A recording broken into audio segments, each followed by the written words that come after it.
কার জানি দামি সম্পদটা আমি রাস্তায় করে পাইলাম। এই সম্পদ যার তার কাছ পর্যন্ত ফিরিয়ে দেওয়া আমার উপরে আমানত। আমি যদি তার সম্পদটা খিয়ানত কইরা লই, আমার সম্পত্তি বানায় লই, আমি আমার আল্লাহর কাছে জবাব দিতে পারবো না, জবাব দেওয়া সম্ভব হবে না। আল্লাহ তাআলার ডাক দিয়া কয়, আল্লাহ আমি ওই সম্পত্তির মালিক পর্যন্ত পৌঁছাইতাম, আমারে তৌফিক দাও, আমারে তৌফিক দাও, আমি যেন সম্পত্তিটা মালিক পর্যন্ত পৌঁছাইতে পারি। একটা কথা খেয়াল রাখবেন ও মুরব্বী বাবা, যুবক ভাই, আল্লাহ যদি তৌফিক না দেয় কাজ করা আপনার আমার পক্ষে সম্ভব হবে না। আল্লাহ যদি আপনারে আমারে দিনের কাজ করার তৌফিক না দেয়, তাহলে আপনি আমি দিনের কাজ করা আপনার আমার পক্ষে সম্ভব না। আল্লাহ যদি এই মাহফিলে আসার মতো তৌফিক না দিত, আমি নুরুল আমিন এই মাহফিলে আসা সম্ভব ছিল না। আপনাদেরকে আল্লাহ তৌফিক না দিলে আপনারা আসতে পারতেন না। একটা জিনিস হিসাব মিলায় দেখবেন, এক রাত্রিতে এক মহল্লায় যদি 100 পুরুষ ঘুমায়, 100 বালেগ পুরুষ একটা মহল্লায় যদি ঘুমায়, ফজরের নামাজে সর্বোচ্চ 5 থেকে 10 জন, বাকি তো আরো 90 জন এই মহল্লাতে ঘুমালো। 5-10 জন মসজিদে আসলো, বাকিরা কেন আসলো না? বলে যারা আসছে ওদেরকে আল্লাহ নামাজে আনছে, যারা আসে নাই ওদেরকে আল্লাহ আনে নাই। ওরা আসার মতো তৌফিক আমার আল্লাহ তাদেরকে দেয় নাই। যুবকটা ডাক দেয়া কয়, আল্লাহ তুমি আমারে তৌফিক দাও, যার সম্পদ তার কাছ পর্যন্ত যেন আমি পৌঁছাইতে পারি, আমারে তৌফিক দাও। হাফেজ আবু বকর তলিটারে হাতের মাঝে লইয়া পাহাড়ের চূড়ায় উইটা, পাহাড়ের আগায় উইটা, এক পাহাড়ের আগার মাঝে উইটা চিল্লাইতেছে আর ডাকতেছে, ও মক্কার মানুষেরা লক্ষ্য করো, আমি হাফেজ আবু বকর 3 দিনের উপবাস, 3 দিন ধরে আমার খাদ্য নাই, 3 দিনের ক্ষুধার্ত হইয়া মক্কার অলিতে গলিতে আমি একটা তলি পাইলাম, তয়লা পাইলাম, যেইটার ভিতরে দামি দামি সম্পদ আছে। তোমরা যদি কেহ এই প্যাকেটটারে তলিটারে হারায় থাকো, উপযুক্ত প্রমাণ দিয়া আমার কাছ থেকে নিয়ে নিও, উপযুক্ত প্রমাণ দিয়া। হাফেজ আবু বকর এক পাহাড়ের উপরে দাঁড়াইয়া আবু বকর চিল্লায় বলে, কারো হারিয়ে থাকলে প্রমাণ দিও, নিয়ে যাইও।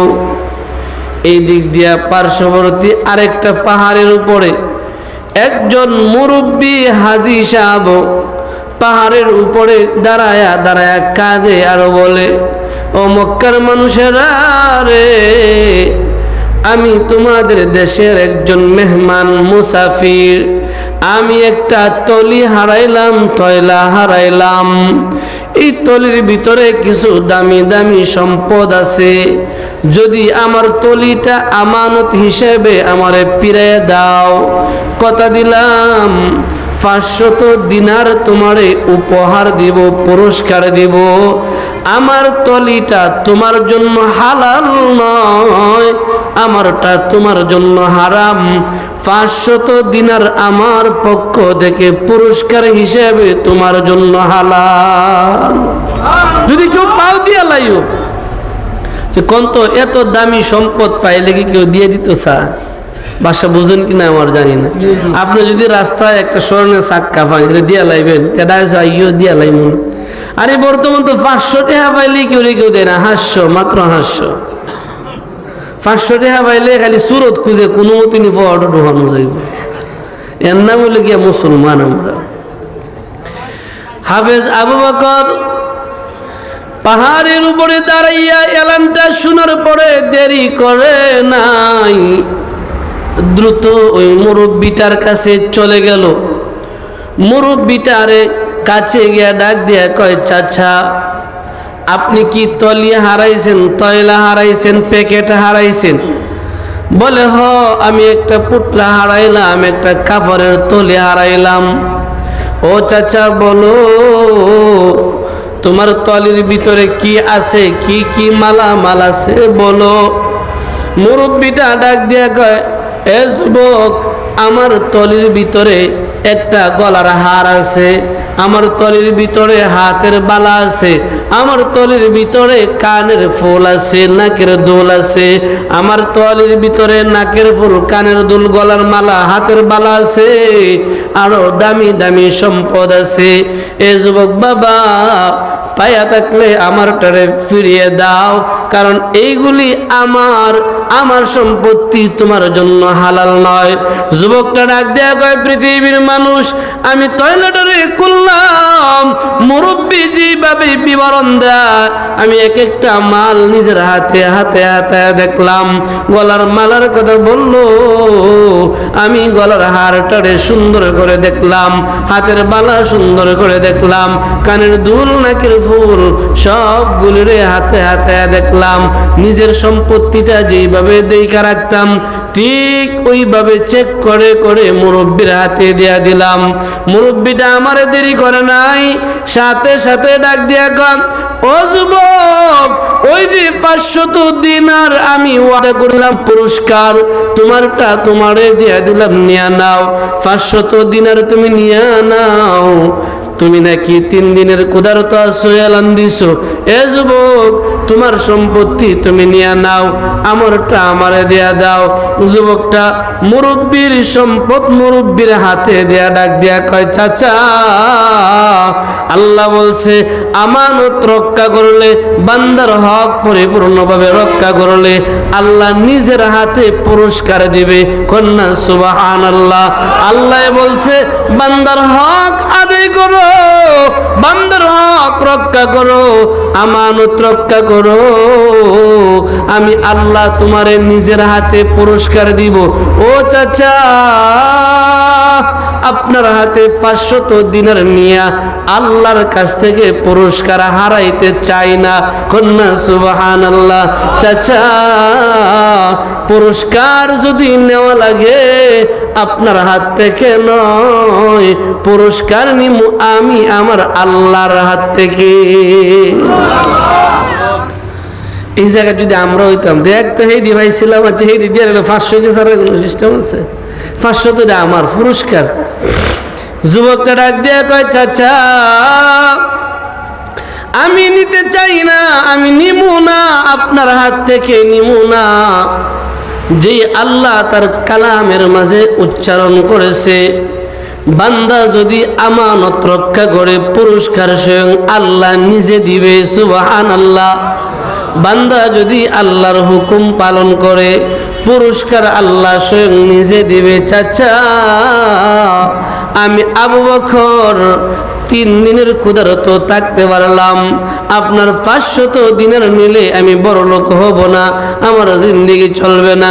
চাচা, আমি আপনার হাত থেকে পুরস্কার বাদ দিয়া দিলাম, যদি আমার এই এতটুকু ইবাদত হিসাবে আল্লাহ কবুল করে পুরস্কার নিমু আল্লাহর হাত থেকে।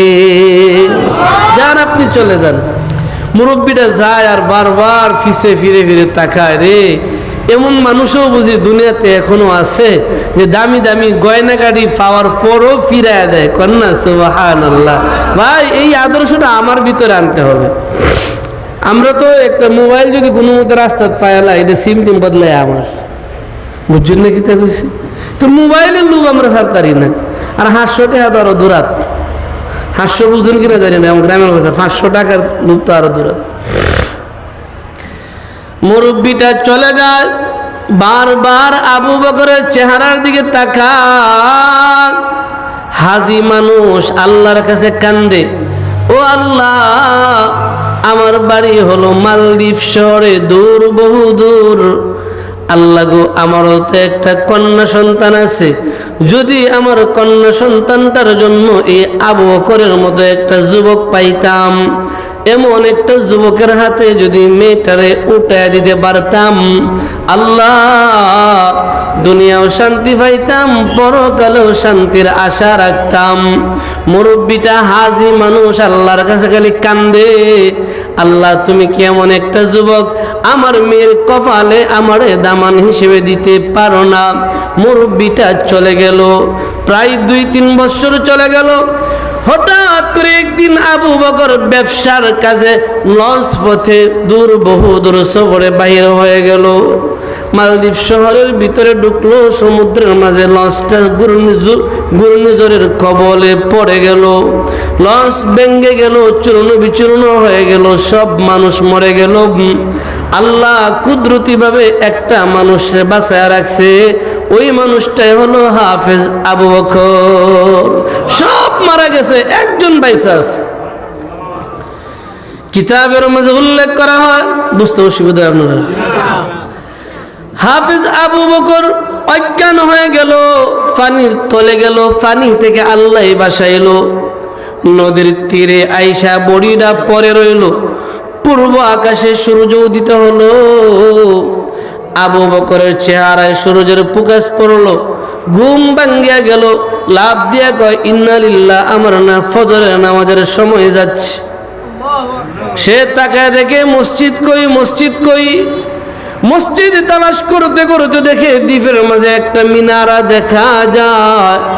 চিন্তা করলো এই জায়গায় মসজিদ আছে, যায় এই জায়গায় আইসা শুকরিয়া তার নামাজ পড়লো, ভিজা কাপড় নিয়ে এই জায়গায় বৈশা আল্লাহর কালাম তেলাওয়াত শুরু করলো। সুবহানাল্লাহ, আল্লাহর কালাম তেলাওয়াত এত মজা, এত মজা,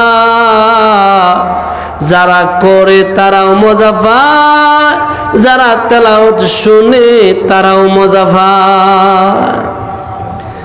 আবু বকরের তেলাওয়াতের আওয়াজ শোনার পরে প্রতিবেশী যারা ছিল সব মানুষ মসজিদের সামনে চলে আসলো। কে আমাদের মসজিদে আসলো? এত সুন্দর তেলাওয়াত কে আসলো? এত সুন্দর তেলাওয়াত কে আসলো? কোথায় থেকে আসলো? আমাদের জানা মতে এই দ্বীপের মাঝে তো কোরআনের কোনো হাফেজ নাই, কোরআনের কোনো আলিম নাই, ভালো কোনো জাননেওয়ালা নাই। এত মধুর কণ্ঠ দিয়া কে তেলাওয়াত করে? গ্রামের মুরব্বীরা আইসা লক্ষ্য করে একজন যুবক সাদা সিধে বেশে কাপড়, ভিজা কাপড় লইয়া তেলাওয়াত করে। ডাক দিয়া কই, যুবক কি তোমার পরিচয়? কোথায় তোমার বাড়ি? কোথায় থেকে আসছো? কেন আসছো?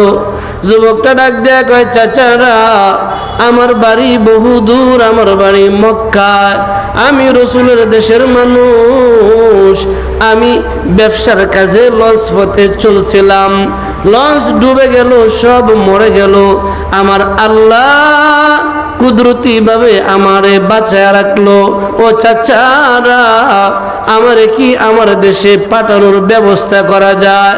সব মানুষগুলি ডাক দিয়া কয়, আবু বকর, যেভাবে তোমার আল্লাহ তোমারে কুদরতি ভাবে বাঁচাইয়া দ্বীপের মাঝে উঠাইছে, এইভাবেই আমাদের আল্লাহ এই অসহায় দ্বীপবাসীর জন্য একজন ইমামের ব্যবস্থা করেছে। না আমরার ইমাম নাই, তোমার আল্লাহ পাঠাইছে। কথা আছে না, সুযোগে সদ্ব্যবহার করে বসে আর কি। আমরার ইমাম নাই আর তোমারও আল্লাহ তাআলা বাঁচায় আনছে, তো যাইয়ে কি করবো বেটা? কোরআনের লেগে থাইকা যাও। আবু বকর ডাক দিয়া কয়, না না না, আমি মক্কায় আমার বাড়ি, মক্কায় থেকে সব সময় হজরে আসওয়াদ দেখি, নবীর রওজায় যাই। এই জায়গায় থাকলে তো নবীর রওজায় যাইতে পারবো না, আমারে যাওয়ার মতন ব্যবস্থা করে দাও। সব মানুষগুলি ডাক দেয়া কয়, আবু বকর, নবীর রওজায় যাইবা, আল্লাহ যতবার তৌফিক দিয়ে যাওয়ার ব্যবস্থা আমরা করব। আমরা চাই আমাদের কোরআনের জন্য তুমি তোমার জীবনটারে বিসর্জন দিয়া দাও। আবু বকর ডাক দিয়া কয়, চাচারা জীবন তো মাত্র একটা, এই জীবনটারে কোরআনের জন্য আপনাদের কাছে রেখে দিলাম, আর যাব না। এই জায়গায় তাইকা দ্বীপের মানুষগুলোর কোরআনের শিক্ষা দিব। দ্বীপের মানুষগুলির ইমাম আমি আবু বকর হয়ে গেলাম। এই যুবক ভাই কথাটা খেয়াল করো। আল্লাহ তাআলা বলে, আমানত রক্ষা করলে, বান্দার হক রক্ষা করলে, আমি মালিকের হুকুম পালন করলে পুরস্কার দুনিয়াতেও আমি আল্লাহ দিব, আখিরাতেও জান্নাতের মালিক বানাবো। শুধু দুনিয়ার মানুষদের হাতে পুরস্কার নয়, সবচেয়ে বড় পুরস্কার আমি আল্লাহ নিজের হাতে বান্দারে দিব। আবু বকর রয়ে গেল। এই জায়গায় থাকতে লাগলো। দ্বীপের মানুষগুলি আবু বকর ডাক দেয়া কয়, আবু বকর তুমি একজন যুবক মানুষ, তোমার বিবাহ শাদীর প্রয়োজন বলে। হ্যাঁ আবু বকর তুমি আমাদের দেশে বিবাহ কইরা লও। কার মেয়েটারে আমার কাছে বিবাহ দিবে? আমার বাড়ি নাই, ঘর নাই, কিচ্ছু নাই। ডাক দিয়া কয়, অসুবিধা নাই, আমাদের এই মহল্লার আগের ইমাম যিনি ছিল, হাজী সাহেব মানুষ, মুরব্বী মানুষ, দুনিয়া থেকে বিদায় হয়ে গেল। ইমামের একটা নেককারনী আবেদা সলেহা একটা সুন্দরী কন্যা আছে, ওই কন্যাটারে আমরা তোমার মাধ্যমে বিবাহের ব্যবস্থা কইরা দেই। কারণ মেয়েটাও চায় একটা আবেদ ছেলে যেন পায়, সে আবেদ ছেলে ছাড়া বিবাহ বসবে না। আর আমরা দেখলাম গোটা দ্বীপের মাঝে তোমার চাইতে আল্লাহওয়ালা আর কেউ নাই। এজন্য সিদ্ধান্ত নিলাম তুমি রাজি থাকলে বিবাহের ব্যবস্থা কইরা লাইতাম। আবু বকর ডাক দিয়ে কই, চাচার অসুবিধা নাই, রাজি আছি, বিবাহের ব্যবস্থা করেন। সবাই যখন বিবাহের ব্যবস্থা করলো, বাসর রজনীতে আবু বকর যখন বাসর ঘরে গিয়া ঢুকলো, বাসর ঘরে ঢুকার পরে মহিলা তার স্বামীর চেহারার দিকে তাকায়, স্বামী মহিলার চেহারার দিকে তাকাই তো নিয়ম ছিল। আবু বকরের নিয়মটা একটু উল্টা হয়ে গেল। আবু বকর একবার তাকায় তার চেহারার দিকে, আরেকবার তাকায় তার গলার দিকে। কন্যা সুবহানাল্লাহ। আবু বকর একবার তাকায় তার চেহারার দিকে, বিবির চেহারার দিকে, আরেকবার তাকায় বিবির গলার দিকে, কানের দিকে। বিবিটা এক পর্যায়ে ডাক দেয়া কন, ও স্বামী আমার, গ্রামের মুরব্বীরা আমারে বলল তোমার ভিতরে নাকি দুনিয়ার লোভ নাই, দুনিয়ার লোভ নাই। আর আমি লক্ষ্য করতেছি আমি বিবির প্রতি তোমার লোভ নাই, আমার স্বর্ণ অলঙ্কারের প্রতি তোমার লোভ, আমার গলার হারের প্রতি তোমার লোভ, আমার কানের দুলের প্রতি তোমার লোভ। এমন সময় আবু বকর ডাক দেয়া কয়, ও বিবি আমার, তোমার গ্রামের মুরব্বীরা যে বলছে আমার ভিতরে দুনিয়ার লোভ নাই, এটা সত্য। তুমি যে বলছো তোমার হারের দিকে বারবার তাকাই, এটাও সত্য। বিবি আমার, জানো নি ঘটনাটা কোন জায়গায়? আজ থেকে বহু বছর আগে 3 দিনের কুদা লইয়া মক্কার অলিতে গলিতে একটা তলি পাইছিলাম, তয়লা পাইছিলাম, তার ভিতরে দামি দামি হীরা মানিক মুক্তা ছিল। এই গলার হারটাও আমার চোখে ভাসতেছে। ওই হারটা, যে হারটারে মক্কার জমিনে 3 দিনের কুদা নিয়ে হারাইছিলাম, ওই হারটা তোমার গলার মাঝে আমি দেখতেছি। বিবি, আল্লাহর নামের কসম, তোমার গলার হারের লোভ আমার অন্তরে নাই। আমি চিন্তায় পড়ে গেলাম, এই হারটাই কিসে হারটা কিনা, যে হারটা আমি নিজের হাতে হাতাইছিলাম, ওই হার ওই কি এই হার কিনা। এমন সময় বিবিটা ডাক দেয়া কয়, তাহলে কি আপনি সেই আবু বকর যে আবু বকরের জন্য আমার বাবা 5 ওয়াক্ত নামাজের পরে শেষ রজনীতে যায় নামাজে পড়ে পড়ে আল্লাহর কাছে কাঁদতো, বলতো আল্লাহ আমার মেয়েটারে যেন আবু বকরের মতো একটা ছেলের কাছে বিবাহ দেওয়া যায়। আপনি কি সেই আবু বকর, যে আবু বকর 500 দিনার হাতে নেন নাই, বলছিলেন আল্লাহর হাত থেকে নিবেন? বলে হ, আমি সেই আবু বকর। বিবি ডাক দিয়ে কয়, স্বামী আমার, আপনি আমার বাবার হাত থেকে পুরস্কার নেন নাই, আল্লাহর হাত থেকে নিবেন। এই হিসাবে বলতে পারি আল্লাহ আপনারে শুধু গলার হার নয়, গলার হারের মালিক সহ আল্লাহ আপনারে পুরস্কার দিছে। বলেন তো, আমরা যদি আল্লাহর গোলামি আদায় করি, লাভ না লস?